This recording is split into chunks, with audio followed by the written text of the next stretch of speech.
Snap! That one single sound had become the galaxy's most terrifying sound.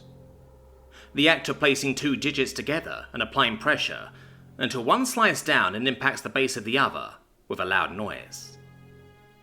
Most races of the galactic community are unable to replicate the effect, their digits either unable to move their way or lack the flesh to make the snapping noise. There are in fact only 5 species that can successfully snap their fingers: the Moct, the Rabnork, the Quetzal, the Fresk, and the humans. The reason why the sound of a finger snap is so terrifying is due to the last 2 races mentioned before. The Fresk and humans seem to have evolved from a type of primate, so they have a similar build with some differences. The humans stand between 4 and 6 feet tall, with some of them standing even taller. They are bipedal with 2 arms that end at a hand, with 5 digits each. They are covered by a thin layer of skin that has sections of hair that can grow rather long, while other patches remain short and thin. Then, on the top of their bodies is a single head that contains their brains and most of their sensory organs. The Fresk, however, stand between 6 and 10 foot tall. They too are bipedal, however they have 4 arms instead of 2. They also have hair that covers their bodies, but unlike the humans, their hair is thick, like fur, and covers them from head to toe with the exception of hands, feet, and external sensor organs. Their heads are much wider than that of a human as well, and their eyes are lower, closer to the side of their wide mouths. The humans were a joke when they first came into the galaxy. Their technology was primitive, their demeanor weak, and they entered the Galactic Council as a peaceful race. We all thought they were pushovers, and that they would all be dead in a century at most. Peaceful races don't last long here, especially when you're up against a race as aggressive as the Fresk. Not long after their entrance, they showed up with a small fleet of ships to aid the Crunch, an insectoid race who was suffering from a species-wide plague. Billions of their kind were dying every week, and they had already lost 5 of their worlds. The humans came with the aid of medical teams and scientists, who quickly created a cure for this plague. These scientists and medics managed to save the entire Crunch race from the very grips of death. The saving of the Crunch did not sit well with the Fresk, who were patiently waiting for the Crunch to die, so that they may jump in and claim their territory for their own. Patience was something the Fresk had a severe lack of, and having their plans ruined set them off in a rage. Their war with the humans started with the destruction of that same medical fleet, as well as the closest human colony. Enraged by this unprovoked attack, the human councillor accused the Fresk of murder and war crimes. The Fresk councillor claimed it wasn't them, but after evidence was brought forth proving they were behind the attack, they said they were sorry and that they wouldn't do it again. 3 days later, another colony was attacked and destroyed, and again the council was met with, "I'm sorry, we won't do that again." After several more similar attacks, it became obvious that no matter how much the humans asked for the hostility to stop, the Fresk would just lie through their teeth and make false apologies. The worst part of this was, nobody on the council said anything. We all remained silent. After all, if you can't defend yourself, you shouldn't be offering aid in the first place. Nearly 2 human years went by, and the humans were forced to pull back to their home system, only stopping the retreat when the Fresk no longer found killing them entertaining. We all thought the humans were beaten back to their worlds and broken of their spirit. We were wrong. The humans then went silent. The only people who even saw them after this were those that stayed trading partners with them and the Crunch. But not a single human was seen outside the Sol system after that. It seemed the humans would die out after all, and much sooner than the 100-year pot that we all bet against. They completely pulled out of everything, including the Galactic Council, stating the lack of action from the Council to stop the Fresk's aggression was just as bad as Fresk's actions themselves. That the Council was content with watching two species commit genocide, and they were not wrong.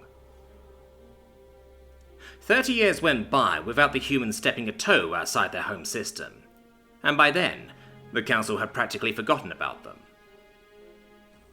That was until one day every councillor across the galaxy got a single message requesting a meeting in the great halls of Umshire, the Council's capital. Nobody knew who sent out the message, but every race's representative showed up. It took some time, but eventually, the League councillors called the meeting to start, and immediately asked who had called for this meeting, as nobody would take credit for the message. From the middle of the Great Hall, on the platform in the very centre, where nobody was currently standing, a loud male's voice bellowed out, "We call the meeting." There was a loud clicking sound, like that of snapping fingers, and the air above the stage started to shimmer and glow, before revealing a rather tall, well-built human male. The uniform he wore was unknown, but definitely had the feel of military. Dress blue uniform covered his body, with several ribbons on the left side of his blouse, a name tag on the right, and on the lapel of this blue suit sat 4 gold stars. The shock of the Council was quickly turned into laughter, as the various races remembered the human. Some of the councillors started making taunts at the human. "Ah, look at the pathetic humans playing army." Others started yelling about how disrespectful it was for a dying race to even stand in the Great Halls. The human held out an arm and snapped his fingers. The lights in the Great Hall all go out at the exact same time, some kind of trick done by the human. The representatives all stopped laughing for a moment, but quickly they started laughing again. "Oh, did your intimidation check not work out, little human? Go back to your world and die. Freck off, you primates." The laughter died down quickly, when the light from the star Umshire orbited started to fade. Looking through the transparent roof revealed an enormous artificial moon decloaking between the planet and its star, similar in the way this human had decloaked. Cloaking technology was something that was still in testing phases for even the most advanced races. It had some small-scale success in the past, but it all had failed miserably when trying to work on anything bigger than a wargrat. This impossible technology was being used here on an astronomical scale. The human snapped his fingers again. This time, a wall of monitors behind the council leaders turned on, each monitor showing a different solar system with the name of said system below it. Every single system belonged to the Fresk. "What is this, human?"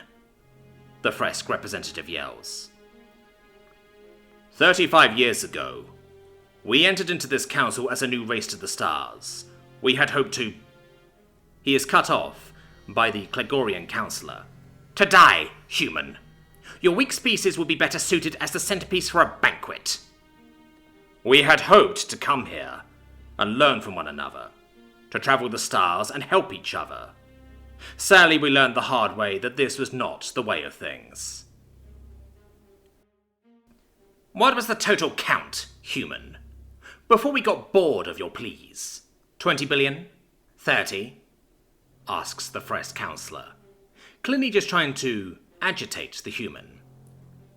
"It was 32 billion people," the human responds. 32 billion innocent men, women, and children. Snap! The human snaps his finger, and on one monitor, the star goes supernova. The shockwave from the star disintegrates the planets in its orbit, before it hits the camera, and the monitor goes to static. The human turns and looks at the Fresk representative. "You greeted us into the galaxy with aggression and bloodshed, when we came here to learn and help with open arms."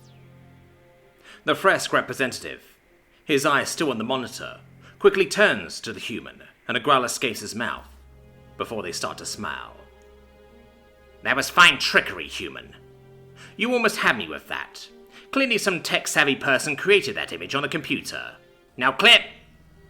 He is cut off by several notifications across the entire Great Hall. Several representatives are getting notifications all at once. Gasps of horror can be heard all around the Great Hall. One of the lead councillors, a Gron, speaks up. We have just gotten confirmation of the destruction of the Ares system. Its star has gone supernova. Can anyone else confirm this? There are several other races that confirm the information is correct. The human in the center starts to smile, while holding out his hand and snapping his fingers again. This time, the second monitor in place shows its star going supernova, and like the first one, it completely destroys its planets before the camera is destroyed. Silence fills the Great Hall, and a few seconds later, another round of notifications sound. More gasps. How? How have you done this? One councillor screams out. Followed by the Fresk representative yelling, You'll die for this, human! The human puts his fingers together again, and holds them ready to snap again. We demand that the council holds the Fresk accountable for their actions, and make policies to ensure... He is cut off by the gaunt councillor, who sits on the High Council. How dare you make demands of this council, you human... The human snaps his fingers again, and this time the first monitor changes his video feed of static to that of the Grand Councillor's home system. As everyone watches, the human puts his fingers together. Stop him! Somebody kill him before he snaps his fingers again! You can kill my councillors, says the human. You can even kill me. However, any human can snap their fingers and do what I have. He turns to look at the lead councillors. Isn't that right, Sergeant Ramirez? The gaunt councillor lets out a shriek as a knife decloaks right in front of his throat. A human male who was a moment before cloaked behind the councillor leans down and whispers loud enough for the councillor's microphone to hear. That is correct, Admiral. Sergeant Ramirez brings his other hand around to the other side of the councillor's face and snaps his fingers. On the monitor, the Lactus system is destroyed by its star going supernova. The Grand Hall is now so quiet that the human in the center barely has to raise his voice to be heard. Speak carefully, councillors. I'm not in a forgiving mood. How? How did you come by this technology? You didn't have anything close to this when you fell back, asked the Gaunt, the knife still pressed to his throat. Oh, that was easy, says the human in the center. We watched you. We advanced our stealth technology fairly quickly. Once we were able to cloak individuals, we infiltrated your ranks. Any time one of your scientists came close to making cloaking tech or advanced weapons, we sabotaged the work and stole the data. I do have to say, some of your security is so bad, a human child could hack into your most secure information. You dare try to tell us your children can breach our security? Do you think we are stupid? Says the Fresk councillor. The human snaps his fingers another time, and the third monitor shows the destruction of the third Fresk system, silencing the councillors again. Ironically, at this point, the only race that is still somewhat talking are the Cranch. Their representative is talking to his staff seated behind him. Human, he yells out. If you want this council to make changes, perhaps you should start with peaceful actions. You're right, the human says. He turns to the Fresk representative. Let's start fresh. I am Fleet Admiral Austin Baldish, with the Unified Terran Space Command. I apologize for the actions my government and I have taken against your people. Will you accept a peaceful negotiation with the Terran peoples? Go spec yourself, human, the Fresk councillor says, practically spitting the words at him. You may have blown up 3 of my systems, but we... Admiral Baldish snaps his fingers, and the 4th monitor springs to life, with this system's star going supernova. How dare you!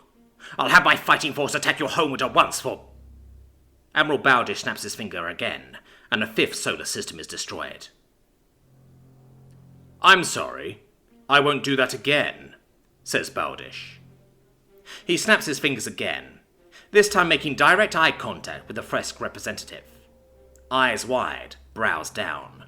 The rage emitting off this human can almost be felt. The Fresk representative and the rest of the Great Hall remain quiet, except the Cranch, who are now chanting for peace with their high-pitched voices. Admiral Bowdish snaps his fingers again, and the sixth system is gone. I'm sorry, we won't do that again. He snaps his fingers again. I'm sorry, we won't do that again. Every representative is now terrified, watching this pink-skinned primate just snap his fingers, and billions of lives are extinguished. Bowdish snaps his fingers 5 more times, each time pausing to repeat his statement. I'm sorry, we won't do it again. Each time he says this, he raises his voice just a little, until he is screaming it at the top of his lungs, all the while slowly walking directly at the Fresk Councillor. Finally, he starts snapping his fingers between the words. I'm snap. Sorry, snap. We snap. Won't snap. Do snap. It snap. He steps right to the Fresk Councillor's desk. Again. He growls the words through his teeth for the representative, and snapping his finger right in their face. 18 solar systems have been turned into dust particles. Countless trillions of lives ended. The silence in the Great Hall is only being overpowered by the Cranch chanting, Peace, peace, peace.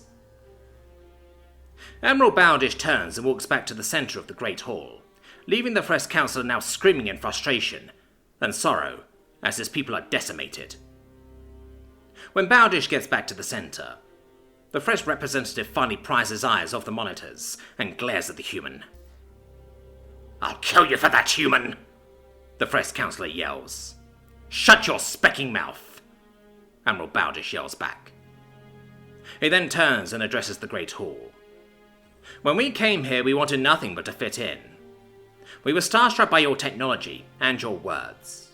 Hell, we even overlooked your more unethical practices due to being so amazed by you all. I did some digging in your historical records a while back, and something I found made me kind of laugh. He turns to the Fresk Councillor. The Fresk Empire was only created about 5,000 years ago. I do not see why that would be amusing, says another councillor. The Fresk think they are so great, he replies. They think they can do anything they want because they are strong. Well, I find their empire funny, because what took them 5,000 years to build, I will erase with a snap of my fingers. Tell me, Fresk, who is more powerful now? He snaps his fingers, and the 19th system belonging to the Fresk is evaporated. The Fresk Councillor roars as he stands from his chair. He jumps up onto his desk, and intending to jump down onto the ground floor, charging at the Admiral. However, before he can, Admiral Bowdish snaps his fingers again, and the Nortuk Councillor sitting in front of the Fresk Councillor is suddenly covered in brain matter, as the Fresk's head simply explodes. His corpse falling to the floor with the sound of thunder echoing in the Great Hall. A human with a high-powered rifle decloaks from behind the Fresk's aides, smoke still trailing out from his barrel. It points its weapon at the aides, but stands still, not attacking. The rest of the Great Hall councillors don't seem to know what to do at this point. It seems the humans have full control over them, and one wrong move will result in billions dying, or them. Most start to look behind them nervously, looking for the human hiding in the dark. Just how many cloaked soldiers are in the Great Hall with them? How many councillors have guns placed at the back of their heads? Bowdish then turns and addresses the lead councillors. You have allowed the galaxy to be plundered and brutalized by selfish races who think they are better than others. And why shouldn't we? Says the Dawncat representative. Most of us were exploring the stars when your race was still digging through their own feces for food. One of the monitors changes its image to the home system of the Dawn-Cats. Admiral Baldish holds his fingers together. Careful, representative. Your race stayed out of our conflicts and refused to pick a side. Your neutrality will give you this one warning. So speak carefully. Your people's lives depend on it. The following hour is spent with Admiral Baldish snapping his fingers over and over and over again, obliterating star after star of disrespectful representatives who refuse to make peaceful agreements. By the time the remaining councillors finally gave in to the humans' demands, every fresh system was destroyed. Several other representatives were missing several systems, and a couple were now a part of a species on the verge of extinction. Every race now absolutely terrified of the sound of snapping. Well, all but the crunch.